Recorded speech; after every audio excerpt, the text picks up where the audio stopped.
میرے مومن بھائیوں، عزیز دوستوں، نیا ہجری سال اب سے کچھ ہی دنوں کے بعد شروع ہوا جاتا ہے۔ ہم آپ کو اس کی مبارکباد پیش کرتے ہیں جو اپنے دامن میں اعلیٰ ایمانی قدروں اور بلند معانیٰ کو سموئے ہوئے ہیں، جن میں سر فہرست نبی کریم صلی اللہ علیہ وسلم کی سچی محبت ہے، جو کہ حضرت ابوبکر صدیق رضی اللہ عنہ کے پاکیزہ جذبات اور روشن کردار میں چمکتی نظر آتی ہیں۔ چنانچہ جب رسول اکرم صلی اللہ علیہ وسلم نے سیدنا ابوبکر صدیق رضی اللہ عنہ کو اپنے ہجرت کرنے کی خبر سنائی تو انہوں نے فرد جذبات میں عرض کیا، الصحبۃ یا رسول اللہ، اے اللہ کے رسول صلی اللہ علیہ وسلم، میں آپ کی صحبت و رفاقت چاہتا ہوں۔ تو آپ علیہ السلام نے ارشاد فرمایا، الصحبۃ، ہاں تم ہی میرے رفیق سفر رہو گے۔ حضرت عائشہ صدیقہ رضی اللہ عنہ فرماتی ہیں، فواللہ ما شعرت ان احدا یبکی من الفرح حتی رأیت ابا بکر یبکی یومئذ فرحا، یعنی اللہ کی قسم مجھے اس سے پہلے بالکل معلوم نہیں تھا کہ کوئی انسان خوشی سے بھی روتا ہے، یہاں تک کہ میں نے اس دن حضرت ابوبکر صدیق رضی اللہ عنہ کو خوشی سے روتے ہوئے دیکھا۔ تو میرے بھائیوں، ذرا غور فرمائیں، یہ کیسی پرخلوص محبت تھی کہ حضرت ابوبکر صدیق رضی اللہ عنہ بخوبی یہ بات جانتے تھے کہ ہجرت کا یہ سفر خطرات و مشکلات سے بھرا پڑا ہے، لیکن اس کے باوجود آپ صلی اللہ علیہ وسلم کی معیت اور رفاقت ملنے پر اس قدر مسرور ہوئے کہ آنکھوں سے خوشی کے آنسو چھلک پڑے۔ اور اس سے بھی بڑھ کر حیران کن بات یہ تھی کہ سیدنا ابوبکر صدیق رضی اللہ عنہ کو اپنی جان سے بھی زیادہ اپنے حبیب جناب رسول اللہ صلی اللہ علیہ وسلم کی فکر تھی۔ چنانچہ آپ صلی اللہ علیہ وسلم نے اس سفر کے دوران ایک بار ان سے فرمایا، ما لک لا تمشی ساعۃ بین یدی وساعۃ خلفی، اے ابو بکر تمہیں کیا ہوا کہ تم کبھی میرے آگے چلتے ہو اور کبھی میرے پیچھے چلنے لگتے ہو؟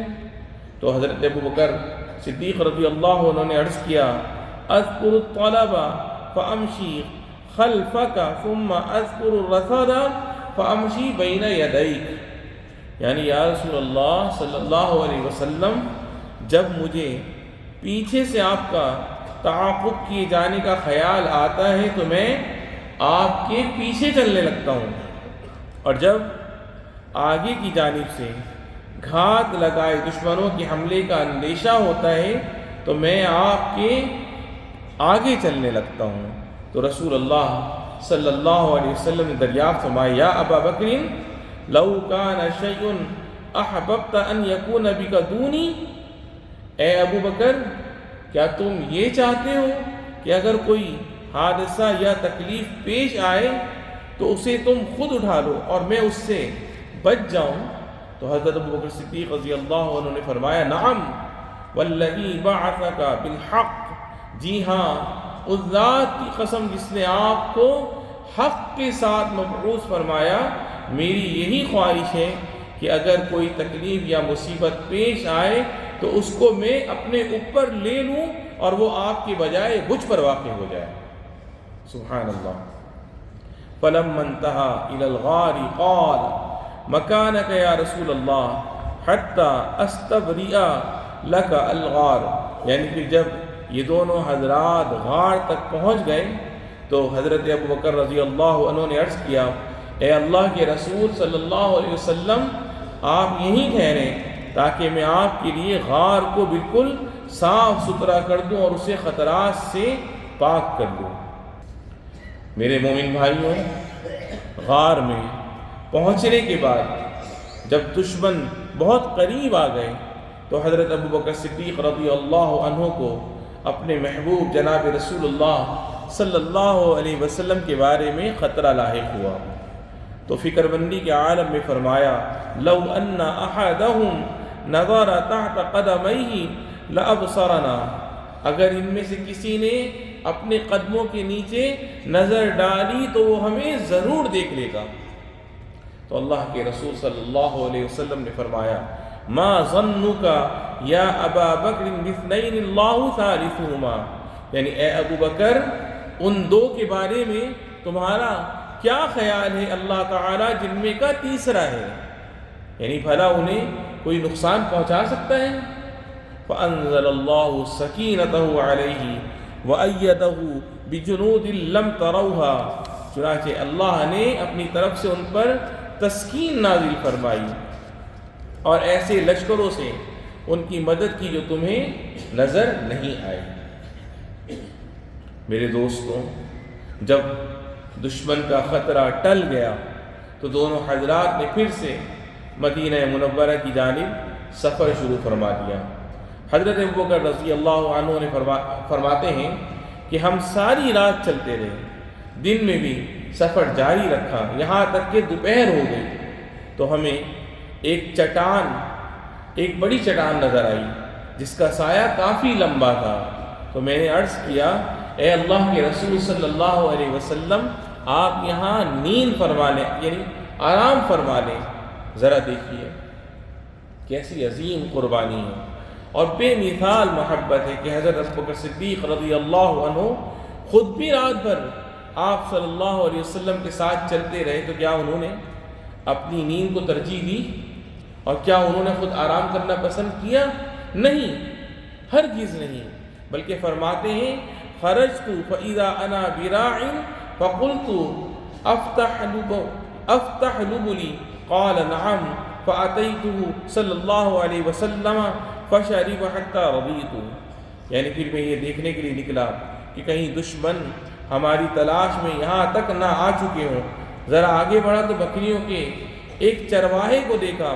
تو میں نے اس سے کہا کیا تم میرے لیے دودھ دھو سکتے ہو؟ اس نے کہا ہاں بالکل۔ چنانچہ اس نے میرے لیے کچھ بکری میں سے دودھ نکالا، پھر میں وہ لے کر نبی کریم صلی اللہ علیہ وسلم کی خدمت میں حاضر ہوا اور عرض کیا یہ دودھ پی لیجئے۔ آپ صلی اللہ علیہ وسلم نے اسے نوش فرمایا تو میرا دل خوش ہو گیا۔ اللہ اکبر، کیا ایمان تھا، کیا عشق رسول تھا صلی اللہ علیہ وسلم کے۔ دودھ تو اللہ کے نبی صلی اللہ علیہ وسلم نے پیا، مگر پیاس صدیق اکبر رضی اللہ عنہ کی بجھی۔ سبحان اللہ۔ چنانچہ ایک سچے عاشق کی یہی شان ہوتی ہے کہ وہ محبوب کی خوشی میں خوش ہوتا ہے، جیسا کہ سیدنا ابو بکر صدیق رضی اللہ عنہ آپ علیہ السلام کو راحت و سکون میں دیکھ کر خوش ہوئے۔ تو میرے بھائیوں، صحابہ کرام رضوان اللہ علیہ مجمعین کو رسول اللہ صلی اللہ علیہ وسلم سے سچی محبت تھی، اور یہ محبت ان کے دلوں کو صدق و اخلاص سے بھر دیتی تھی، اور اس کا پھل آپ صلی اللہ علیہ وسلم کی اتباع اور کامل اقتداء کی صورت میں ظاہر ہوتا تھا۔ یا ایھا الذین آمنوا اطیعوا اللہ واطیعوا الرسول واولی الامر منکم، اقول قولی ھذا واستغفر اللہ لی ولکم فاستغفروہ۔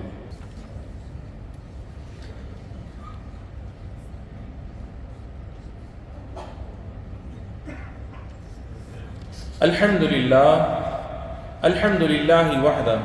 والصلاة والسلام علی من لا نبی بعد، اما بعد۔ نبی کریم صلی اللہ علیہ وسلم کی جانثاروں، ہجرت نبوی صلی اللہ علیہ وسلم کے یہ مبارک سفر مکمل ہوا، اور جناب رسول اللہ صلی اللہ علیہ وسلم مدینہ منورہ میں داخل ہوئے، تو آپ صلی اللہ علیہ وسلم کی آمد کے ساتھ ہی مدینے کا گوشہ گوشہ جگمگا اٹھا۔ چنانچہ کی روایت میں آتا ہے اضاء منها كل شيء یعنی آپ صلی اللہ علیہ وسلم کی تشریف آوری سے مدینے کی ہر چیز روشن ہو گئی، اور صحابہ کرام رضی اللہ عنہم نے آپ صلی اللہ علیہ وسلم سے اپنی سچی محبت اور بے مثال وفاداری کا اس حد تک اظہار فرمایا کہ ایک کہنے والے نے کہا ما رأیت احدا یحب احدا کحب اصحاب محمد محمدا، یعنی میں نے کسی کو کسی سے ایسی محبت کرتے نہیں دیکھا جیسی محبت محمد کے صحابہ محمد سے کرتے ہیں صلی اللہ علیہ وعلی آلہ واصحابہ اجمعین۔ میرے دوستو، آپ صلی اللہ علیہ وسلم کی ہجرت مبارکہ سے ایسی سچی محبت آشکار ہوئی جو حقیقی پیروی کو جنم لیتی ہے، وفاداری کو پروان چڑھاتی ہے اور قربانی کا جذبہ پیدا کرتی ہے۔ اسی لیے حضرت ابوبکر صدیق رضی اللہ عنہ نے اپنے محبوب جناب رسول اللہ صلی اللہ علیہ وسلم کی خاطر اپنی جان، اپنے اہل و عیال اور اپنا مال سب کچھ وقف کر دیا۔ میرے عزیز بھائیوں، اسی طرح جو شخص اپنے وطن اور اپنی قیادت سے سچی محبت رکھتا ہے وہ ان کے لیے اپنی تمام تر صلاحیتیں صرف کر دیتا ہے، اپنا مال خرچ کرتا ہے، ضرورت پڑنے پر اپنی جان قربان کرنے سے بھی دریغ نہیں کرتا، اور ہمیشہ اپنے وطن اور اپنی قیادت کے لیے خیر، ترقی، امن اور استحکام کی دعا کرتا رہتا ہے۔ اللہ رب العزت سے التجا ہے رب العالمین ہمیں ہجرت نبوی صلی اللہ علیہ وسلم کے اس سفر سے سبق حاصل کرنے کی توفیق عطا فرما، ہمیں بھی رسول کریم صلی اللہ علیہ وسلم سے سچا عشق عطا فرما، ان کی سچی محبت عطا فرما، ہمیں ہمارے والدین، بہن بھائی، بیوی بچوں کو رب العالمین صحت و سلامتی اور عافیت والی زندگی نصیب فرما، اور جن کے والدین اور بہن بھائیوں میں سے جو بھی تیری بارگاہ میں چلے گئے رب العالمین ان سب کی بے حساب بخشش و مغفرت فرما۔ ھذا وصلی اللہ وسلم وبارک علی سیدنا و نبینا محمد وارض اللہم عن ابی بکر وعمر وعثمان وعلی وعن سائر الصحابۃ الاکرمین۔